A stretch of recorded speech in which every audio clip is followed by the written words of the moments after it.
গোটা রাজ্যের সব জেলায় দ্বিস্তরীয় বিশেষ সহায়তা কেন্দ্র চালু করেই এ রাজ্যে ভোটার তালিকার বিশেষ নিবিড় সংশোধনের কাজ শুরুর সিদ্ধান্ত নিল জাতীয় নির্বাচন কমিশন।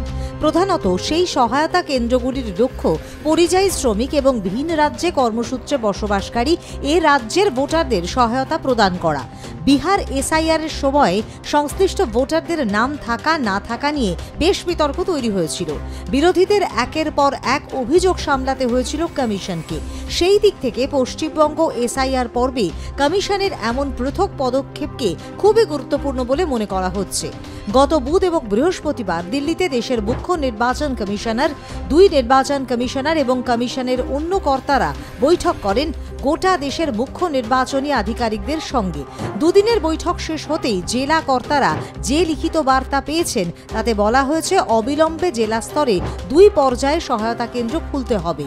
তার একটি থাকবে মহকুমা স্তরে ইলেকটোরাল রেজিস্ট্রেশন অফিসার বা মহকুমা শাসকের কার্যালয়ে, দ্বিতীয়টি থাকবে জেলা নির্বাচনী আধিকারিক তথা জেলা শাসকের অফিসে। সব জেলাতেই এমন পরিকাঠামো তৈরি হবে। জেলা কর্তাদের বলে দেওয়া হয়েছে বিশেষভাবে পরিযায়ী শ্রমিক এবং অন্য রাজ্যে কর্মরত ব্যক্তিদের জন্য এই সহায়তা কেন্দ্র কাজ করবে।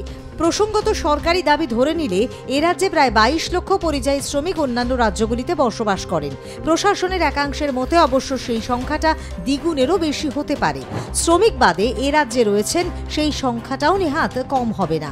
সংখ্যা যাই থাকুক না কেন, এই সহায়তা কেন্দ্রগুলিতে যোগাযোগ করলে সঠিক পথ ধরিয়ে দেওয়া হবে বলে কমিশন সূত্রে খবর, যাতে এসআইআর এর সময় প্রত্যেকের সঙ্গে যোগাযোগ করা যায়।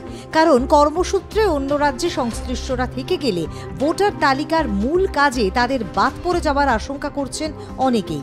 রাজনৈতিকভাবে এ নিয়ে যথেষ্ট বিতর্ক রয়েছে। ফলে কমিশনের নতুন এই ব্যবস্থা কার্যকর হবে বলেই আশা করা যায়। তবে পরিযায়ী বা বাইরে কর্মসূত্রে থাকা কেউ অনলাইনে এসআইআর এ অংশ নিতে চাইলে তা সম্ভব।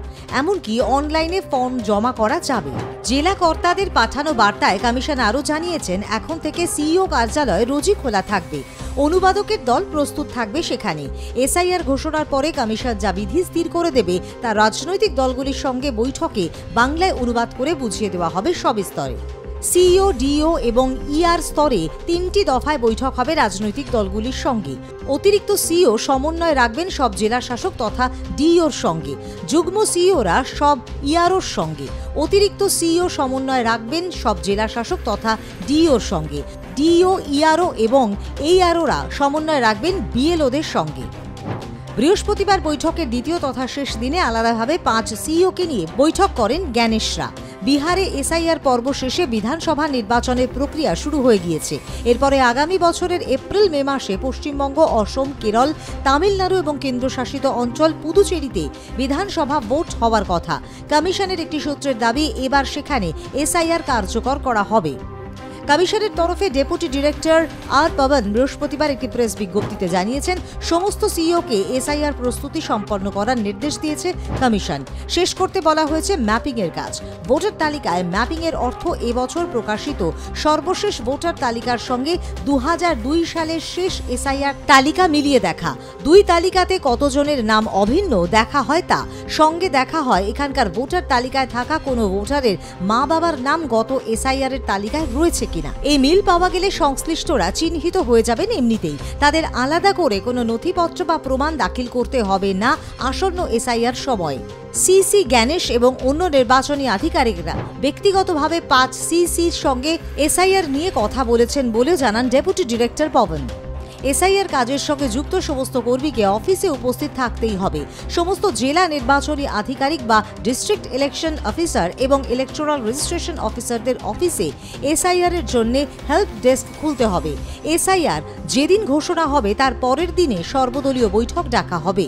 মুখ্য নির্বাচনী আধিকারিকদের স্তরে যেমন সর্বদলীয় বৈঠক ডাকা হবে, তেমনি প্রত্যেকটি জেলার জেলা শাসকরাও সর্বদলীয় বৈঠক ডাকবেন। বৈঠকে যা আলোচনা হবে তার সমস্ত তথ্য নির্বাচন কমিশনকে পাঠাতে হবে। রাজ্যের মুখ্য নির্বাচনী আধিকারিকের নির্দেশ জেলা শাসকদের বলেই কমিশন সূত্রে খবর। এসআইআর এর কাজ সময়ের মধ্যে শেষ করতে কোনো রকম যুক্তি অজুহাত ঢিলেমি বরদাস্ত করা হবে না, স্পষ্ট জানিয়ে দিয়েছে কমিশন। এসআইআর পদ্ধতিতে ট্রেনিং এর জন্য বিএলওদের 7 দিনের সময় দেওয়া হবে। প্রত্যেক জেলার নির্বাচনী আধিকারিকদের সঙ্গে নিয়মিত যোগাযোগ রাখতে হবে অতিরিক্ত মুখ্য নির্বাচনী আধিকারিকদের। ইলেকটোরাল রেজিস্ট্রেশন অফিসারদের সঙ্গে যোগাযোগ রাখবেন যুগ্ম নির্বাচনী আধিকারিক পর্যায়ের আধিকারিকরা। এই মর্মে জেলা শাসকদের নির্দেশ দেওয়া হয়েছে বলেই খবর কমিশন সূত্রে।